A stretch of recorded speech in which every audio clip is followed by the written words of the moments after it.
একটা ছেলে আর একটা মেয়ের ভালোবাসার মধ্যে পার্থক্য কি জানেন?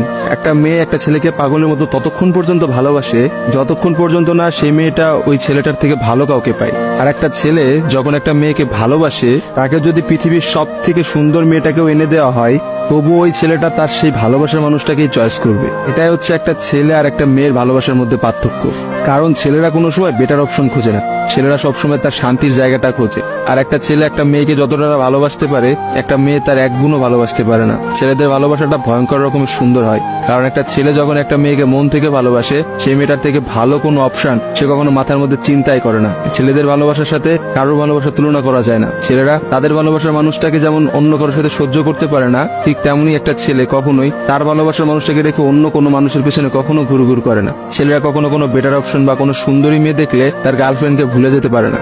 একটা ছেলের ভালোবাসা আপনি কখনোই একটা মেয়ের ভালোবাসার সাথে তুলনা করতে পারবেন না, কারণ মেয়েদের ভালোবাসাটা তো তুচ্ছ। তারা একটু ভালো অপশন পাইলে, তারা একটু ভালো কাউকে পাইলে, বাইরে যেখানে দেখবে যে টাকা পয়সা আছে এমন কোনো জায়গা পেলে মেয়েরা সেখানেই ছুটে। তারা তাদের ভালোবাসার সম্পর্কটাকে ভুলে যেতে কোনো সময়ই নেয় না। একটা মেয়ে যত সহজে একটা ভালোবাসার সম্পর্ক ভুলে যায়, একটা ছেলে কিন্তু অত সহজে তার ভালোবাসার সম্পর্কটাকে ভুলতে পারে না। আপনি একটা জিনিস খেয়াল করে দেখেন তো, রাস্তার মোড়ে মোড়ে কতগুলা পাগল ঘুরে বেড়ায়। যে পাগলগুলোর মধ্যে ছেলেরা বেশি না মেয়েরা বেশি?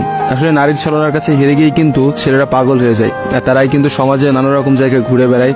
রাস্তাঘাটে দেখা যায়, বাজারে দেখা যায়, হাটে দেখা যায়, তাদের আসলে সব জায়গায় দেখা যায়। আর কয়টা মেয়েরা আপনি দেখছেন পাগল হইতে বলেন? ভালোবাসা বিচ্ছেদের পর একটা ছেলে নিজেকে কোনোভাবেই ঘুরিয়ে নিতে পারে না, অথচ একটা মেয়ে কিন্তু খুব সহজেই তার নিজেকে ঘুরিয়ে নিতে পারে। একটা মেয়ে কিন্তু নতুন একটা সংসারে যায়, নতুন মানুষকে পায় এবং সে সবকিছু ভুলে যেতে পারে।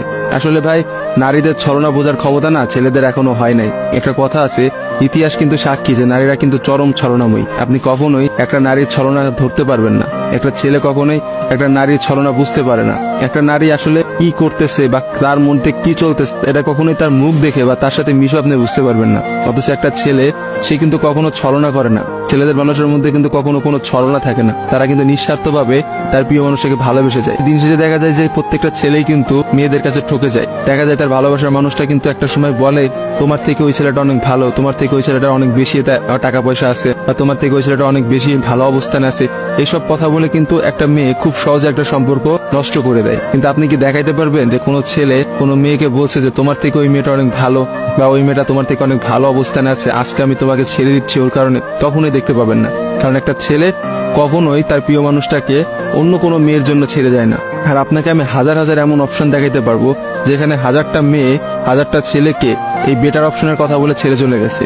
মেয়েরা ভাই বড়ই স্বার্থপর হয়, ওরা যেখানে একটু স্বার্থ খুঁজে পায় সেখানেই চলে যায়। কিন্তু আমি দিন শেষে একটা কথা বলতে চাই, কোনো মানুষকে ঠকিয়ে কেউ কোনোদিনও সুখী হতে পারে না। কারণ যারা ঠকায় তাদের বিচার কিন্তু আল্লাহ ঠিকই করবে। আজকে না হোক কালকে, কালকে না হোক কিছুদিন পরে বিচার আপনাকে পেতে হবে। কারণ কাউকে ঠকায় কেউ কখনোই জিততে পারে না। আপনি অবশ্যই